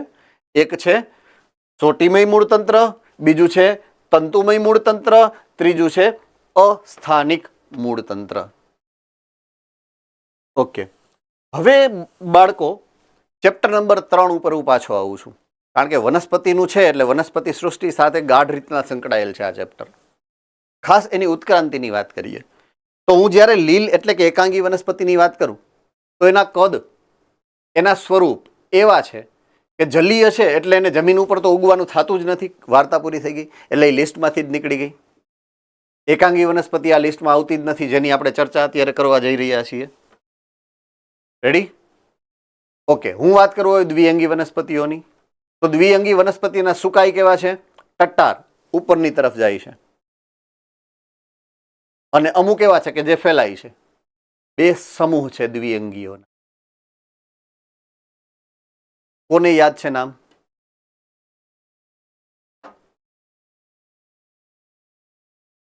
સુરેન્દ્રનગર સેન્ટર. લીવરવર્ટ અને મોસ. ઓકે, લીવરવર્ટ અને મોસ. લીવરવર્ટ છે એ કેવું છે? ચપટું. અને મોસ છે એ કેવું છે? ઉપરની તરફ વધે એવું. વનસ્પતિ જેવા લક્ષણ મોસથી શરૂ થયા. ઉપર ટટ્ટાર સુકાઈ છે એનું. Ready? Yes or no? Okay, so હવે હું ત્રિઅંગી તરફ આવું તો ત્રિઅંગી વનસ્પતિની પણ જ્યારે હું વાત કરીશ, જેમાં અશ્વપુચ્છ હોય કે હંસરાજ હોય, બેમાંથી કોઈ પણ એનું સ્વરૂપ છે. વધી વધીને એ ક્ષુપ સુધી પહોંચ્યા. ક્ષુપ, વૃક્ષ નથી એના. સૌથી પહેલા વૃક્ષ કોણે બનાવ્યા? અનાવૃત બીજધારી. જો આ બીજી વાર ચર્ચા કરીએ છીએ આપણે, યાદ આવ્યું ને? આની પહેલા મેં એક વખત ચર્ચા કરી હતી આની, બરાબર છે? તો સૌથી પહેલા વૃક્ષ જે છે એ કેમાં બન્યા છે? અનાવૃત બીજધારી. અનાવૃત બીજધારી વનસ્પતિઓ જ્યારે પૃથ્વી ઉપર વિકાસ પામી એ સમયે પૃથ્વીની શુષ્ક જગ્યા, શુષ્ક પર્યાવરણમાં અન્ય કોઈ સજીવો નહોતા. એટલે ડોમિનન્ટ એટલે પ્રભાવી બન્યા. આ કોમ્પિટિશન નહોતી, સ્પર્ધા નથી, તો વિકાસ પામવાની તક કેવી હતી? વધુમાં વધુ. સમજાય છે કે નહીં હું જે કહેવા માંગુ છું એ? જ્યારે કોમ્પિટિશન નહોતી અને સ્પર્ધા નહોતી તો એને વિકાસ પામવાની પૂરતી તક મળી, એટલે એના સ્વરૂપો કેવા બન્યા? સૌથી મોટા. એટલા માટે વિશ્વનું સૌથી ઊંચામાં ઊંચું વૃક્ષ કયું છે? અનાવૃત બીજધારી છે, આવૃત બીજધારી નહીં. જ્યારે આવૃત બીજધારી આવી ને ત્યારે કોમ્પિટિશન સ્ટ્રોંગ હતી. જો આવું બીજું ઉદાહરણ હું તમને સમજાવું, દુનિયાના સૌથી મોટા પ્રાણીઓ કયા હતા ખબર છે? સરીસૃપ, ડાયનાસોર. હા કે ના? એના પછી કોણ બન્યા? પક્ષીઓ, વિહગ. એના પછી એ કોણ બન્યા? સસ્તનો. તો એક બાજુ હું ડાયનાસોરને મૂકું ને એક બાજુ સસ્તનને મૂકું તો ડાયનાસોર મોટા છે કે સસ્તન મોટા છે? ડાયનાસોર મોટા છે. સરીસૃપો મોટા હતા. તો જે પહેલા આવી ગયા હશે ને એનું કદ, જ્યાં એને કોમ્પિટિશન નહોતી ને એનું જ કદ મોટું હોય, જેને કોમ્પિટિશન એનું કદ હંમેશા નાનું હોય. આ ઉત્ક્રાંતિક સંબંધો છે જે તમારે યાદ રાખવાના છે. આ બે ઉદાહરણ બેસ્ટ છે એના માટે. વનસ્પતિ સૃષ્ટિમાં એનું બેસ્ટ ઉદાહરણ કયું? અનાવૃત બીજધારી વર્સિસ આવૃત બીજધારી. કદની સંખ્યા. તો કદ કોનું મોટું? પહેલા હતી અનાવૃત બીજધારી. કદ કોનું નાનું? પછી થઈ ઈ આવૃત બીજધારી. હવે હું પૃષ્ઠવંશી પ્રાણીઓની વાત કરું તો પૃષ્ઠવંશી પ્રાણીઓમાં પણ મોટું કદ સરીસૃપોનું હતું. એના પછી આવ્યા સસ્તન, તો પણ એનું કદ નાનું છે કારણ કે કોમ્પિટિશન વધારે હતી. ચાલો, મુદ્દો સમજાઈ ગયો છે? થમ્સઅપથી મને કહેજો કન્ફર્મ કરીને. ગુડ. ચાલો, તો હવે હું વાત કરીશ અનાવૃત બીજધારી. તમે જ્યારે ભણ્યા હતા ચેપ્ટર નંબર 3 ની અંદર, ત્યારે એના મૂળ તંત્ર વિશે માહિતી મળી હતી તમને. મૂળ તંત્ર એનું સોટીમય મૂળ તંત્ર છે એવું કે ઓકે. હા, ચાલો, મોટા ભાગના સેન્ટરમાંથી એનરેસ થાય છે કે ખબર છે એમ. ગુડ. તો અનાવૃત બીજધારી વનસ્પતિઓમાં સૌથી પહેલા મૂળ તંત્ર, અમદાવાદ સેન્ટર. બોલો બોલો બોલો બોલો બોલો બોલો, શું કામ છે?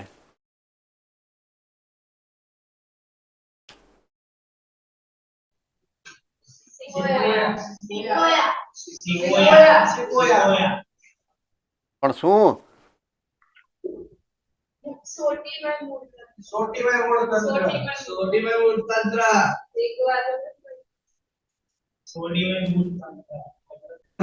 ઓકે, આપણે મૂળભૂત રીતે સામાન્ય જે બંધારણ છે, સામાન્ય બંધારણની હું ચર્ચા કરું તો બધા જ અનાવૃત બીજધારીઓમાં એવરેજ સોટીમય મૂળ તંત્ર છે.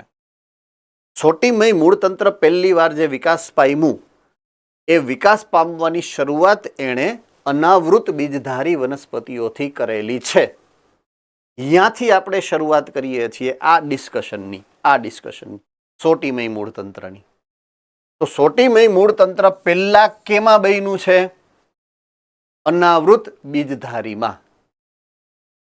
પછી પાછું આવૃત બીજધારીમાં તો જાય જ ડેફિનેટલી, રાઈટ? આવૃત બીજધારીમાં પણ એ જાય જ, કારણ કે જૂનું હતું એ જ પાછું મળ્યું.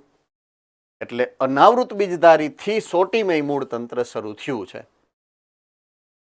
તો સૌથી પહેલા જ્યારે અનાવૃત બીજધારીમાંથી આવૃત બીજધારીમાં ગયા આ સોટીમય મૂળ તંત્ર, તો પહેલો એનો વર્ગ, પહેલો સપુષ્પી વનસ્પતિનો વર્ગ, આવૃત બીજધારીનો પહેલો વર્ગ દ્વિદળી છે કે એકદળી છે?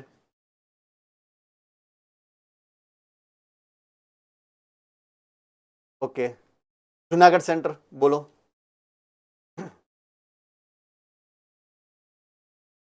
એકદળી. ઓકે, પહેલો વર્ગ કયો છે? એકદળી. ઓકે, મોરબી? એ આવક છોકરાઓ બોલજો નહીતર પછી ખોટું લાગશે એને.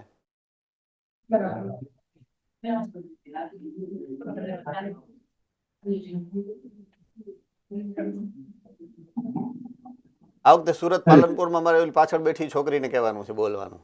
દર વખતે ઓલો છોકરો જ બોલી જાય છે ભાઈ. એ નહીં ચલે ભાઈ. ઓ વાહ.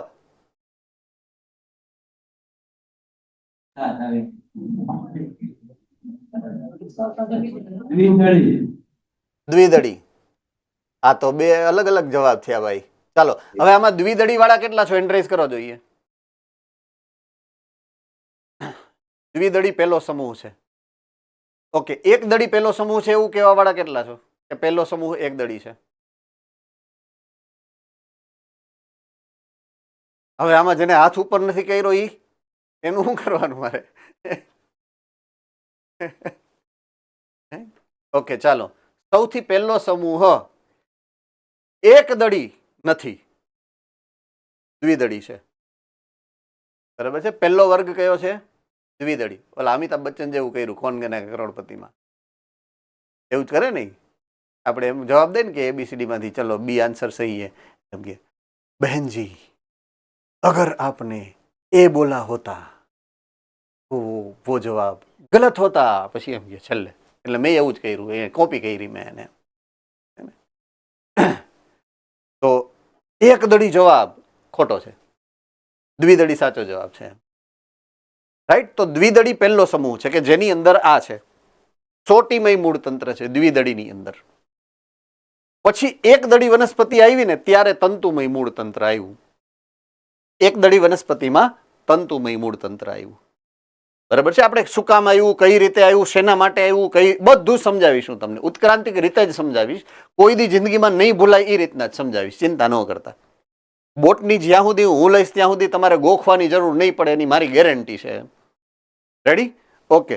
અસ્થાનિક મૂળ તંત્ર છે ને ડબલ ઢોલકી છે. આની હારે જોવા મળે ને આની હારે જોવા મળે. એ બેયમાં જોવા મળે. અસ્થાનિક મૂળ તંત્ર દ્વિદળીમાં પણ જોવા મળે, એક દળીમાં પણ જોવા મળશે. રેડી? કઈ રીતે, ક્યારે, શું, એ 1 by 1 આપણે સમજીએ, આગળ જતા જઈએ અને સમજતા જઈએ.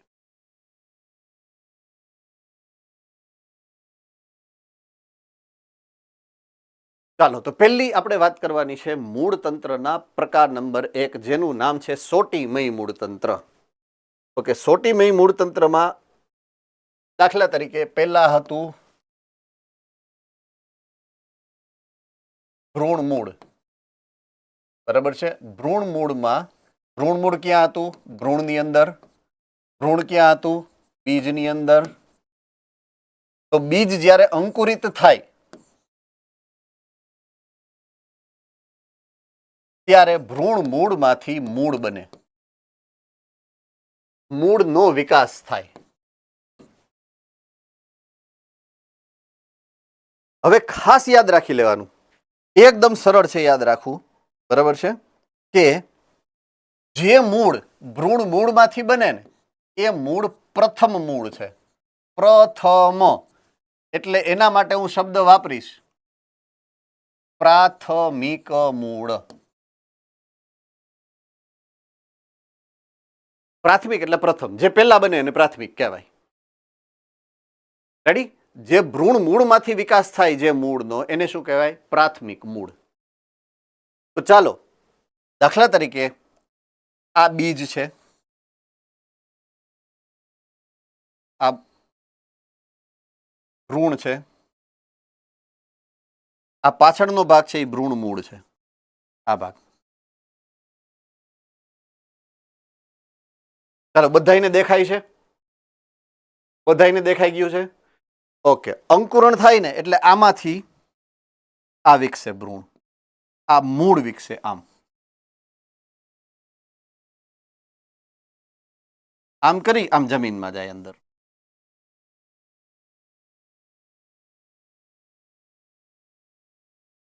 તો આ જે મૂળ બન્યું ને એ પ્રાથમિક મૂળ છે.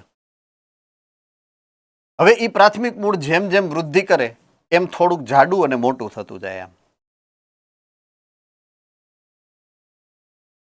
રાઈટ? આ જો એને 3D બનાવીએ તો આ પ્રકારનું થાય.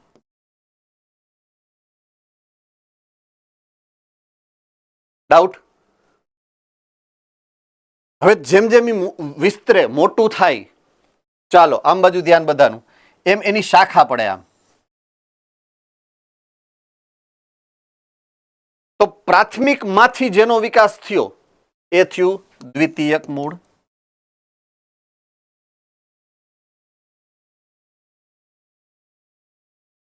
જે પ્રાથમિક માંથી બનશે એ થઈ જાય દ્વિતીયક મૂળ. દ્વિતીયક માંથી જે શાખા નીકળે, દાખલા તરીકે આ, તો એ થઈ ગયો તૃતીયક મૂળ.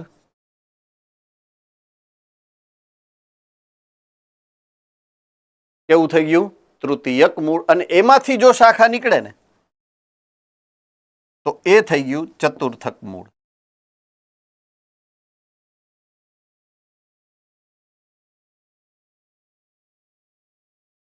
પ્રાથમિક, દ્વિતીયક, તૃતીયક, ચતુર્થક. આ પ્રકારનું આયોજન પ્રાથમિક માંથી જ દ્વિતીયક બને, દ્વિતીયક માંથી જ તૃતીયક બને, તૃતીયક માંથી જ એની શાખા ચોથી ચતુર્થક બને. હેન્ડરેઝ કરો જો એ સમજાઈ ગયું છે. ચાલો ઓકે. આ પ્રકારના મૂળને સોટીમય મૂળ તંત્ર એટલા માટે કહેવાય કારણ કે એનું પ્રાથમિક જે મૂળ છે જાડું પાડું હોટા જેવું થઈ ગયું. હવે સમજાણું સોટી શું કામ આવી વચ્ચે? આ સોટી થઈ ગઈ એટલે એને સોટીમય મૂળ તંત્ર કહેવાય. ટૂંકમાં મુખ્ય અક્ષ છે ને મૂળનો, પ્રાથમિક મૂળ, એ જાડો પાડો મસ્ત મજાનો જાડી સોટી જેવો થઈ જાય એટલે એને સોટીમય મૂળ તંત્ર એવું નામ આપવામાં આવ્યું છે.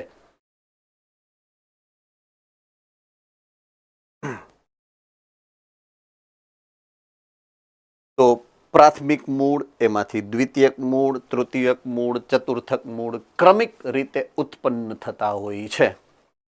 તો હું હવે આવી ગયો અહીંયા ટેક્સ્ટમાં. બરાબર છે કે સૌથી પહેલી વાત કરી છે કે સોટીમય મૂળ તંત્ર કોને કહેવાય.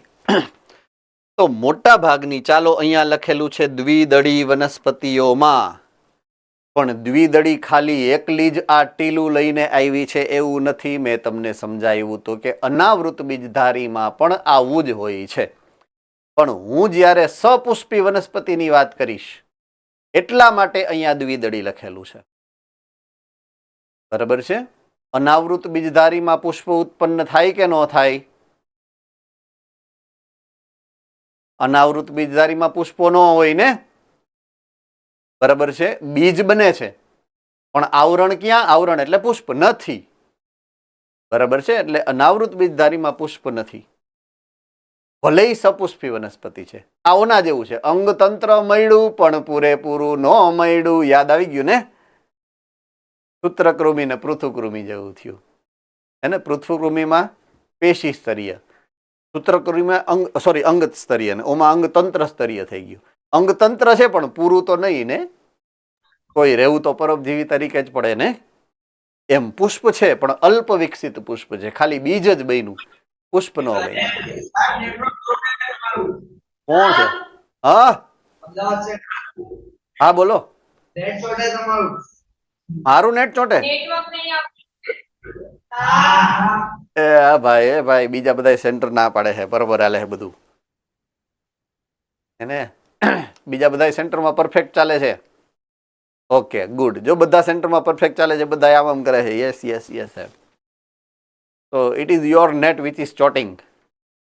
It is not my net which is choting. All right. ચાલો, હું ક્યાં હતો એ મને ભૂલાવી દીધું છે. અમદાવાદ સેન્ટરે મને ભૂલાવી દીધું કે હું ક્યાં છું એ, હું ક્યાં હતો એ એકચ્યુઅલી. પણ કાંઈ વાંધો નહીં, આપણે પાછું યાદ કરી લઈએ. હું સપુષ્પી વનસ્પતિની વાત કરતો હતો હે ને. તો સપુષ્પી વનસ્પતિ, પ્યોર સપુષ્પી વનસ્પતિ આવૃત બીજધારી છે, અનાવૃત બીજધારી નહીં. બરાબર છે? એ જે ડિફરન્સ મેં સમજાવ્યો હતો એટલા માટે સમજાવ્યો હતો કે એને અનુરૂપ હું તમને અહીંયા ડિફરન્સ સમજાવી શકું. એટલા માટે મેં પહેલા આખું સમજાવ્યું તમને ને પછી હું બોટનીમાં આવ્યો. બરાબર છે? ચાલો, તો અહીંયા પૂર્ણ સપુષ્પી વનસ્પતિની વાત કરીએ એટલે આમાં દ્વિદળીનું ઉદાહરણ છે અને અનાવૃત બીજધારીનું ઉદાહરણ નથી લીધું. એનો મતલબ એવો નથી કે અનાવૃત બીજધારીમાં એ નથી. અનાવૃત બીજધારીમાં પણ સોટીમય મૂળ તંત્ર જ રહેશે. બરાબર છે? તો મોટા ભાગની દ્વિદળી વનસ્પતિમાં ભ્રૂણ મૂળ એટલે કે આદિ મૂળ લંબાઈને પ્રલંબન પામીને પ્રાથમિક મૂળની રચના કરે. ચાલો મેં તમને સમજાવી દીધું છે. એમાંથી પાર્શ્વીય મૂળ ઉત્પન્ન થાય. પાર્શ્વીય એટલે સાઈડમાંથી. જે મેઇન અક્ષ છે એમાંથી સાઈડમાંથી પાર્શ્વીય રીતે દ્વિતીયક મૂળ, તૃતીયક મૂળ અને ચતુર્થક મૂળ બને છે, જે દ્વિતીયક તૃતીયક મૂળ તરીકે ઓળખાય. પ્રાથમિક મૂળ અને તેની શાખાઓ મળી અને સોટીમય મૂળનું તંત્ર બનાવે એટલે એને કહેવાય સોટીમય મૂળ તંત્ર. એનું એક ઉદાહરણ જે તમને અહીંયા રજૂ કરેલું છે એ છે રાઈ નામની વનસ્પતિ. રાઈ, બરાબર છે.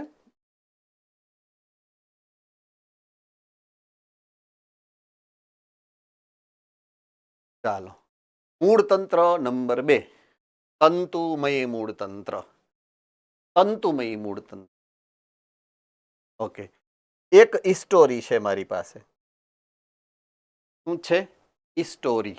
સરસ મજાની. પૃથ્વી છે, કાળા કલરની તો ન થાય એટલે આપણે કલર બદલાવીએ. પૃથ્વી છે, પૃથ્વી ઉપર વનસ્પતિઓ છે, બરાબર છે. આ વનસ્પતિઓનો વિકાસ થઈ ગયો છે ક્યાં સુધી? તો કે આવૃત બીજધારી સુધી થઈ ગયો છે. એટલે પૃથ્વી ઉપર આવૃત બીજધારી સુધીની એટલે એકાંગીથી લઈ અને આવૃત બીજધારી સુધીની બધી વનસ્પતિઓ આવી ગઈ છે. પહેલા વનસ્પતિઓનો ઉદ્વિકાસ થયો, એને આધારે પ્રાણીઓનો ઉદ્વિકાસ થયો. બરાબર છે. પ્રાણીઓમાં પહેલા અપૃષ્ઠવંશીઓ આવ્યા બધા જ.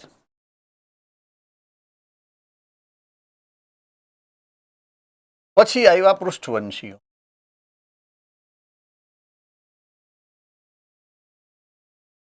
પૃષ્ઠવંશીઓમાં મેક્સિમમ વધુમાં વધુ મોટામાં મોટા થયા ને તો એ સરીસૃપો થયા. પૂરું થઈ ગયું. એની આગળ કોઈ નથી. એની આગળ હવે કોઈ છે નહીં. મીન્સ પૃથ્વી ઉપર હજી સસ્તનોનો યુગ નથી આવ્યો ત્યારની સ્ટોરી છે. બરાબર? ઓકે, હવે શું થયું ખબર છે? પૃથ્વીની સાથે કોઈ મોટો ઉલ્કાપિંડ ભટકાણો એક સ્ટોરી પ્રમાણે, જેને કારણે સરીસૃપ યુગ વયો ગયો. સરીસૃપ યુગ પૂરો થઈ ગયો. ડાયનાસોર યુગ વયો ગયો. ડાયનાસોરો સામૂહિક મૃત્યુ પામ્યા. ધૂળ ખંખેરાણી, ધૂળ ફેલાણી અને લાંબા સમય માટે પૃથ્વી ઉપર સૂર્યપ્રકાશ ન મળ્યો એટલે પ્રકાશ સંશ્લેષણ બંધ થઈ ગયું, ખોરાકનો અભાવ થયો. પણ મોટા ભાગની વનસ્પતિઓના બીજાણુઓ અને બીજ ધૂળમાં હતા જ. વનસ્પતિ જેટલી હતી એટલી મરી ગઈ ભલે, પણ એના બીજ ને બીજાણુઓ તો હતા જ. બરાબર?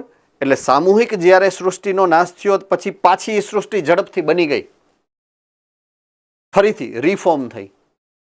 જમીનની અંદર હતા એ બચી ગયા અને પાણીની અંદર હતા એ બધા બચી ગયા. જમીનની ઉપર હતા અને હવામાં હતા એ બધા ધોરું, એ બધા વયા ગયા. હે ને? એટલે દર નિવાસી પ્રાણીઓ બધા બચી ગયા હતા મોટા ભાગના.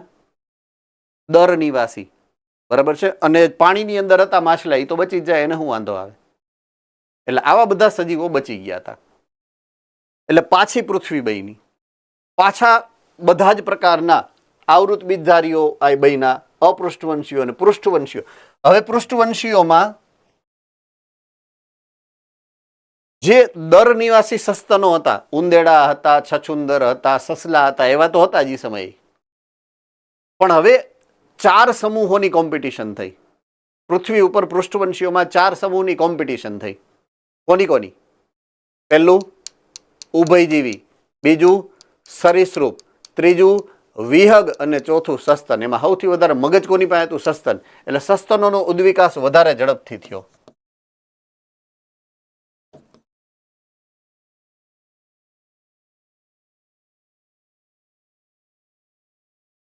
એટલે સસ્તનોની જાતિઓ ઝડપથી બનવા માંડી. મૂળભૂત રીતે માંસાહારી હતા સરીસૃપ, એમાંથી બન્યા. એટલે આપણે મૂળભૂત રીતે સસ્તનો માંસાહારી થયા પહેલા શરૂઆતમાં. કોમ્પિટિશન વધી ને એટલે એક ફાંટો પડ્યો. બરાબર છે? તો પહેલા હતા માંસાહારી, પછી અમુક બી અથવા તો નોખા પડી અને બન્યા શાકાહારી, એટલે કે તૃણાહારી. તો તૃણાહારી કોને ખાય? વનસ્પતિઓને. આ તો મગજવાળા પ્રાણી. સસ્તન એટલે સૌથી મોટામાં મોટું મગજ સસ્તનો પાસે હોય, ડેફિનેટલી તો આપણે સમજી જ શકીએ. એટલે એની ખાવાની ઝડપ વધારે. હવે એક પોઈન્ટ સમજજો, આવૃત બીજધારી હોય ને જે વનસ્પતિ સમૂહ, એની પ્રકાશ સંશ્લેષણ કરવાની ક્ષમતા મર્યાદિત છે. ઓકે, આમાંથી કેટલા એવા છે કે પ્રકાશ સંશ્લેષણ ચેપ્ટર ચાલે છે? પ્રકાશ સંશ્લેષણ અથવા તો પૂરું થઈ ગયું છે, કાં તો પૂરું થઈ ગયું છે અથવા તો ચાલે છે. ઓકે, C3 પરિપથ કોને ખબર છે? C3 પરિપથ એમાં પ્રકાશ શ્વસન થાય. પ્રકાશ શ્વસન થાય. પ્રકાશ શ્વસન કાર્બન ડાયોક્સાઇડના સ્થાપનને ઘટાડે. પ્રકાશ શ્વસનથી કાર્બન ડાયોક્સાઇડનું સ્થાપન ઘટે. જો ઘટે તો ખોરાક નિર્માણ કરવાની ક્ષમતા ઓછી છે. સમજાય છે? હું પોઈન્ટ સમજાવું છું. એ રાજકોટ ગુરુકુળમાં હું નથી સમજાતું ભાઈ.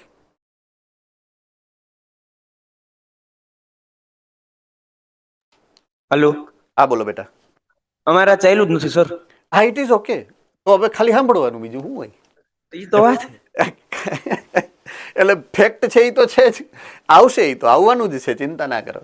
હે ને? C3 પરિપથની અંદર પ્રકાશ શ્વસન થાય, એને કારણે કાર્બન ડાયોક્સાઇડ ઓછો સ્થાપિત થાય. એનો મતલબ એ ખોરાક ઓછો બને. Simple logic.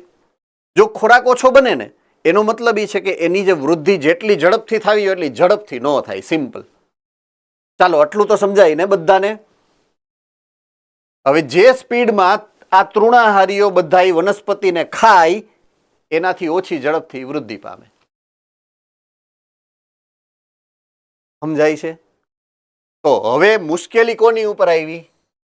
આની ઉપર. આનો એક જ સમૂહ હતો પહેલા, આ. એને આનાથી બચવા માટે એક નવો સમૂહ બનાવવો પડ્યો, જેનું નામ છે એકદળી. ભલે તમે ભણી ગયા દ્વિદળી ને એકદળી, પણ આનું કારણ આ છે, બનાવવો પડ્યો એનું. એટલા માટે એકદળી અસ્તિત્વમાં આવ્યું, આનું પેટ ભરવા માટે. સમજ में आ रही है बात? જો હવે સરખાવો, ખાલી જો ઓબ્ઝર્વ કરો, ગાય, ભેંસ, જે તૃણાહારી પ્રાણીઓ છે ને, મૂળભૂત તૃણાહારી પ્રાણીઓ, તમે કોઈ દી જોયું છે કે આંબો ને લીમડો ને એવું ખાય? નેવર. ઈ શું ખાય? ઘાસ, મકાઈ, જુવાર, બાજરો, ઘઉં. કોને ખબર છે? હેન્ડ કરો જોઈએ. કોને ખબર છે આ બધી વસ્તુ હું જે કહું છું? મેં જે વનસ્પતિના અત્યારે નામ લીધા ને એ બધી વનસ્પતિ કેવી છે ખબર છે? આ છે. એકદળી વનસ્પતિઓ ખાય છે. કોણ? શાકાહારી. એના માટે જ સહ ઉદ્વિકાસ છે. એક બાજુ વનસ્પતિ સૃષ્ટિ, પ્રાણી સૃષ્ટિ, બેયની પ્રાણી સૃષ્ટિનું પેટ ભરવા માટે વનસ્પતિએ નવા પ્રકારનો એક સમૂહ બનાવ્યો, જેમાં એણે જે એની મર્યાદા હતી ને, આમાં મર્યાદા હતી દ્વિદળીની. શું હતી? C3 પરિપથ. C3 પરિપથમાં એને નડતું તો શું? તો કે પ્રકાશ શ્વસન. તો એ ન થાય એના માટેની વ્યવસ્થા કરી, C4 પરિપથ બનાવ્યો. એકની બદલે બે કોષોને એમાં જમાવટ કરાવી. ફૂલકંચુકના કોષોનો લાભ લીધો કે ચાલો તમે એમને મદદ કરો, આપણે ઝડપથી ખોરાક બનાવવો છે. સમજ में आ गई बात? યસ ઓર નો કરો જોઈએ. હવે તો મૂળ મસ્ત. હવે સમજવાનું, હવે જ સમજવાનો મેઇન મુદ્દો આવ્યો. એને કેટલા કેટલા અનુકૂલનો કર્યા. જો એક દળીના અનુકૂલનો હું તમને સમજાવું. એ કેના માટે બની છે? તો કે ખોરાક નિર્માણ. ખાલી ખોરાક નહીં, ઝડપી ખોરાકના નિર્માણ માટે એનું અનુકૂલન છે. એના માટેનું અનુકૂલન છે આ. હવે એના માટે એની જરૂરિયાત શું? તો કે ઝડપી પ્રકાશ સંશ્લેષણ.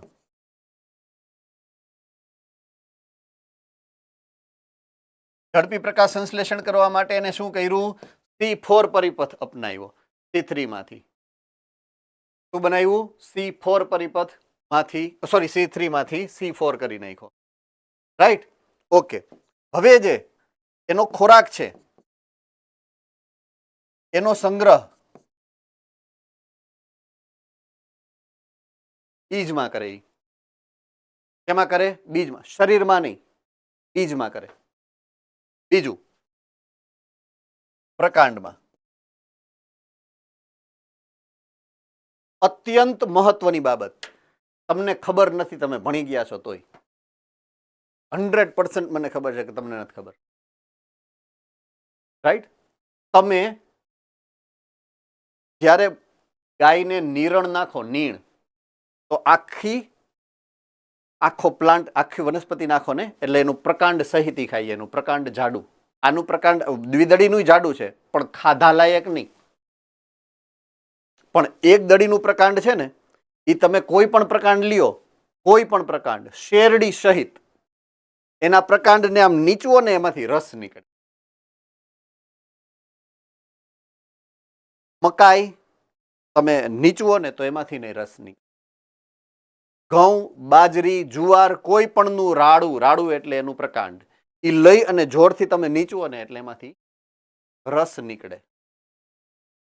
અને એટલે જ એ બધી વનસ્પતિઓ આ પ્રાણીઓને ભાવે છે, કારણ કે એના ખોરાક માટે જ બનેલી છે.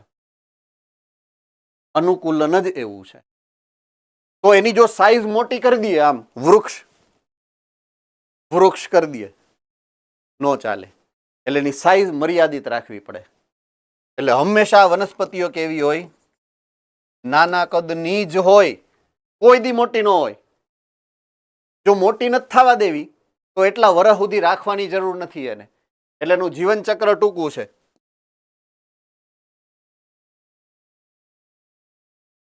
કેવું છે જીવન ચક્ર એનું? ટૂંકું, શોર્ટ લાઈફ સ્પાન. બરાબર છે? લગભગ આમ તમે ગણતરી કરો ને તો 1 વર્ષાયુ વનસ્પતિ, એક જ સિઝન હોય, 3 મહિનામાં પૂરું. તમે બાજરી વાવી હોય, ઘઉં વાવ્યો હોય, મકાઈ વાવી હોય, આજે તમે વાવી 3 થી 4 મહિનામાં પાક આવી ગયો, એની મેળાએ પાક બળી જાય. તમે લ્યો, ઉતારો ન લ્યો તો. રાઈટ? એનું જીવન ચક્ર કેવું છે? ટૂંકું છે. તો ટૂંકું જીવન ચક્ર છે, વૃક્ષ નથી બનતા. જો ટૂંકું છે તો મોટા વૃક્ષો નથી. મોટા વૃક્ષો નથી તો સોટીમય મૂળ તંત્રની જરૂરિયાત. બીજું એને ઝડપી ખોરાક બનવા, ઝડપી નહીં, ખૂબ ઝડપી ખોરાક બનાવવો છે. ચાલો, ખૂબ ઝડપી ખોરાક બનાવવો છે. કેવો? ખૂબ ઝડપી. હવે સોટીમય મૂળ તંત્રની મર્યાદા શું છે ખબર છે? પોઈન્ટ સમજવાનો છે મસ્તીનો. એના મૂળ રોમ અહીંયા જ હોય, ખાલી છેડે. મૂળ રોમ હાવ છેડે જ હોય. એટલે શોષણનો વિસ્તાર છે ને બહુ ઓછો છે. એમાં સોટીમય મૂળ તંત્ર, એટલે એમાં ચાલે, કારણ કે એમાં ધીમું પ્રકાશ સંશ્લેષણ છે, એટલે એ પહોંચી વળે. હવે આમાં તો હાડું શું કહેવાય, એનું પ્રકાશ સંશ્લેષણ જ ઝડપી કરવાનું છે આપણે. ખૂબ ઝડપથી પ્રકાશ સંશ્લેષણ કરવું એટલે એને પાણીની જરૂરિયાત વધારે, એને ખનિજ દ્રવ્યોની જરૂરિયાત વધારે. એ ઝડપથી શોષણ કરવું હોય એટલે ઓલું સોટીમય મૂળ તંત્ર ન ચાલે. એટલા માટે અસ્તિત્વમાં આવ્યું તંતુમય મૂળ તંત્ર. એટલે તંતુમય મૂળ તંત્ર એકદળી વનસ્પતિમાં એટલા માટે જોવા મળે કારણ કે એને આટલી જરૂરિયાત છે. ઝડપી પ્રકાશ સંશ્લેષણ કરવું છે એટલે ઝડપથી એને પાણી અને ખનિજ દ્રવ્યોની જરૂર પડે. એટલા માટે સોટીમય મૂળ તંત્ર એમાં કામ ન કરે અને એટલા માટે એનું રૂપાંતરણ થયું છે. એટલે સોટીમયમાંથી ઉત્ક્રાંતિ પામી અને તંતુમય મૂળ તંત્ર કઈ રીતે બને છે એની વાત હવે આના પછીના લેક્ચરમાં કરશું, કારણ કે 4 વાગી ગયા. બરાબર છે? એટલે આપણો ટાઈમ પૂરો થયો છે. એટલે તંતુમય મૂળ તંત્રથી આગળ વાત વધારશું આવતા લેક્ચર. Yes sir. ચેપ્ટર 5 ની પીડીએફ ક્યારે આવશે? ચેપ્ટર 5 ની પીડીએફ કહી દઉં છું, એઝ સુન એઝ પોસિબલ મોકલી દેવી. બરાબર ને સર, આપણે વાંદામાં વિકાસ પામીને બહીને, હા, તો એમાં એક હનુમાનજી છે, એ બધું એક સ્ટેજ હશે. નિએન્ડરથલ મેન કરીને એક જાતિ હતી, માણસની એક જાત હતી. નિએન્ડરથલ મેન. ઉત્ક્રાંતિની રીતે જુઓ તો રામાપિથેકસ છે, ઓસ્ટ્રેલોપિથેકસ છે, એવી રીતના એક નિએન્ડરથલ મેન કરીને એક જાતિ હતી. તો એ જાત એટલે આ,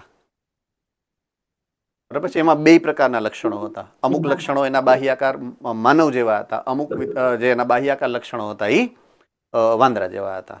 એ જ સમૂહ એટલે આ હનુમાનજી ને સુગ્રીવ ને એ બધા એની વાનર સેના જે હતી એ આ બધા નિએન્ડરથલ મેન હતા. મૂળ નિએન્ડરથલ મેન ઉત્પન્ન થયા છે જર્મનીમાં, એનો ઉદ્વિકાસ જર્મનીમાં છે. પણ એ સમયે આઈસ એજ આવ્યો હતો. આઈસ એજ આવ્યો ને એટલે એ લોકો ભાગી ભાગી અને બધે ફેલાણા. એમાં એને સૌથી વધારે મજા ભારત ઉપખંડમાં આવી એ તે સમયે.